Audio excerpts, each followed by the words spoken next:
If your toe is throbbing, how do you focus on a healthy foot? Well, you've got to stand back and look at the bigger picture of it. And the bigger picture is what we emphatically described here today, is that this wave equals this wave, and that while that calibration is happening, so is this. And you just got to decide, do you believe more in the eternalness of yourselves or this specific moment in time? That's why we were nitpicking over the idea of grounded, because you're moving rapidly forward. Hard to not notice that. Hard to not see it and hear it and smell it and taste it and touch it, because that's what you do with your physical senses. So it requires activating something that means more. It means activating the point of conversation that you can have with your source energy. And that's a vibrational conversation that is demonstrated through emotions. So when you feel fear, you're not doing it. When you feel worried, you're not doing it. When you feel like you're not sure of what you're doing, you're not doing it. Want to calibrate it?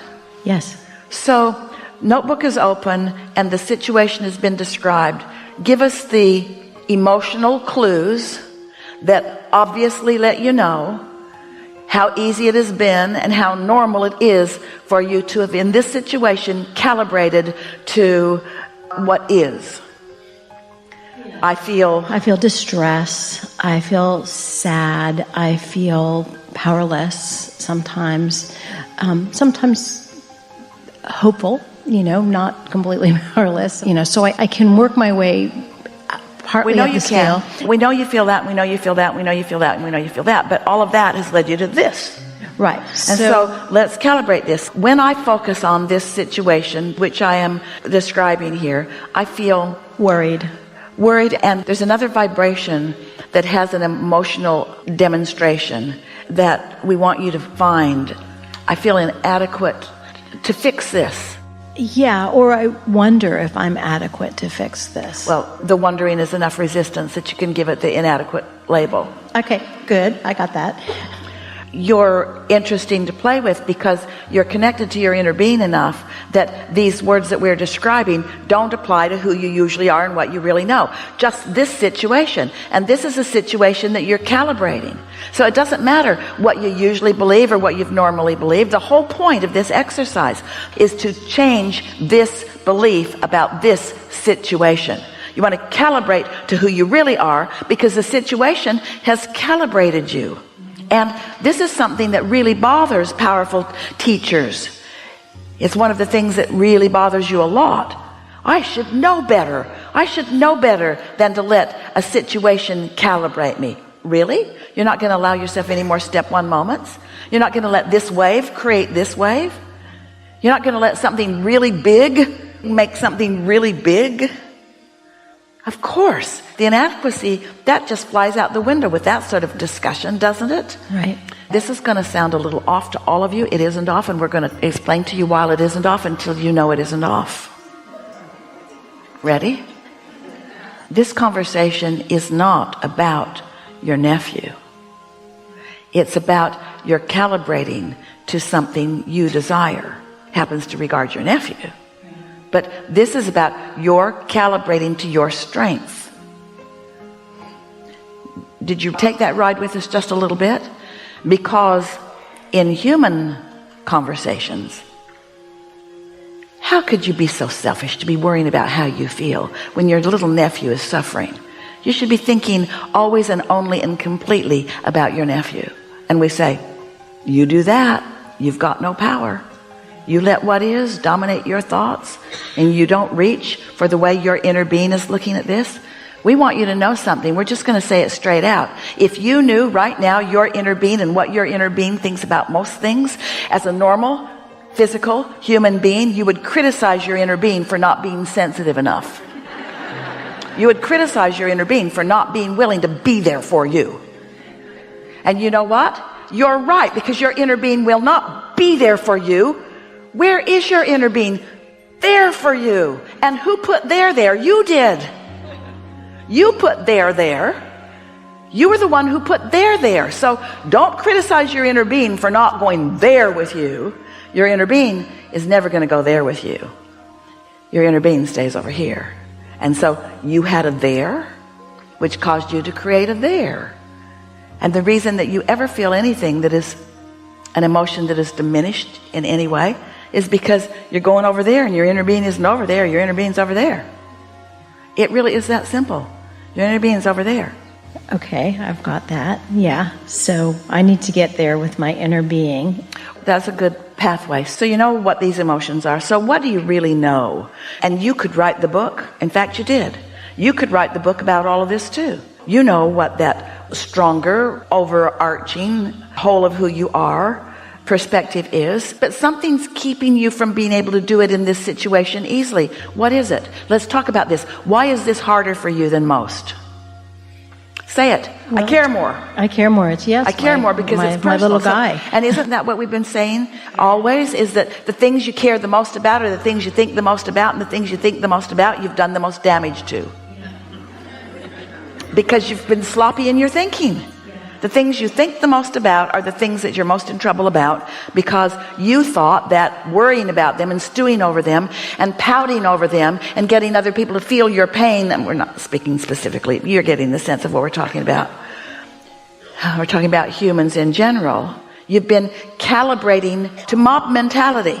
If I can get more people to agree with me that this is a problem, then we'll be more likely to find a solution. No, you'll just find a bigger problem. Right, and my brother and my sister-in-law don't really help because they're always like putting the problem in my face over and over and over again. And yeah, so. Well, every time they put the problem in your face, you are calibrating to a solution, even if you're not consciously aware that you are. I think that's true, yes. So we've got the book out and we know what we've already written on this side. So let's write on the other side. And a good thing, Esther writes it every time. What I dominantly feel about this, who I really am and what I really know is, she just tries to make that strong enough that that gets her attention so that she doesn't forget what she's doing in this moment with this side of the book. So then ask yourself, am I a focused being or a confused being? Focused. Does focus come easily to me or is it hard? Super easy. Do I feel rooted in a broader understanding or like I'm flailing about in unknowns? Broader understanding. Do I have strong desire here or weak desire? Strong desire. Does my inner being support me in my desires, or am I out here on the bleeding edge by myself? My inner being supports me in my strong desires. Does my inner being know where these solutions are? My inner being knows where the solutions are. Is my inner being broadcasting those solutions?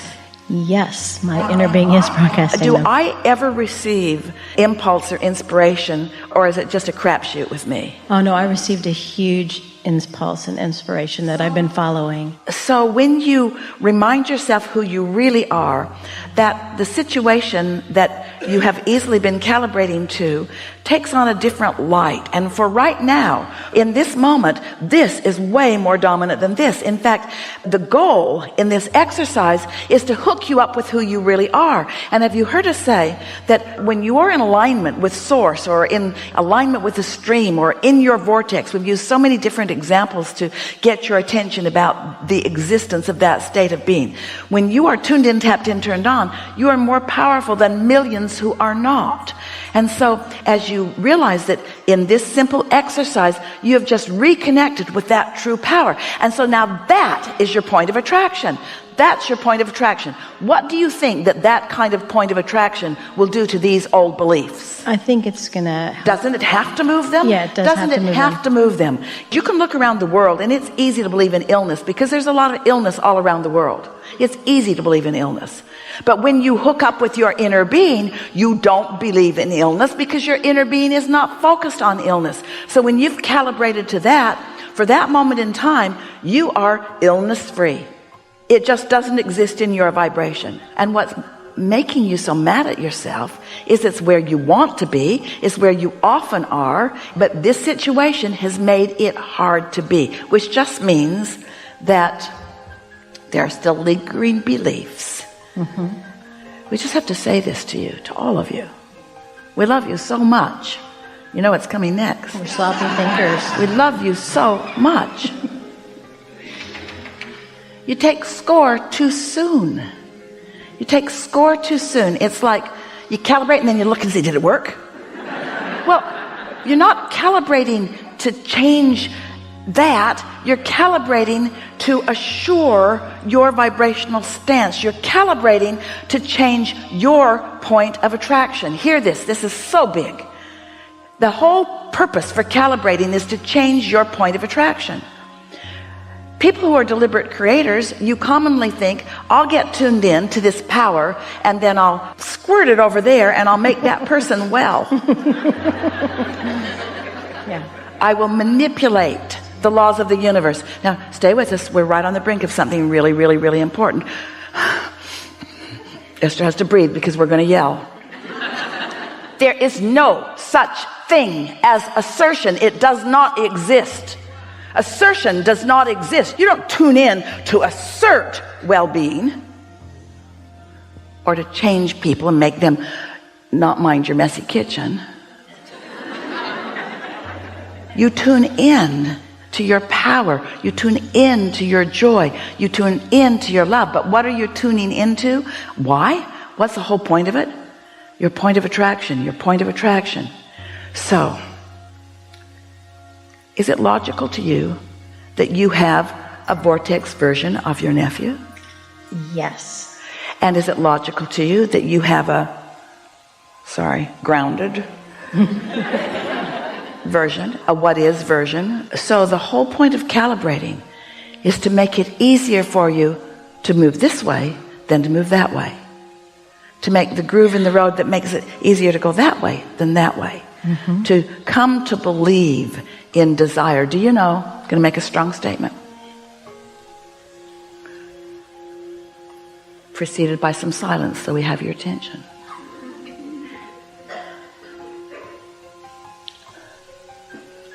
Desire is all you need. But you hardly ever let yourself have a desire without a belief that shoots it in the foot.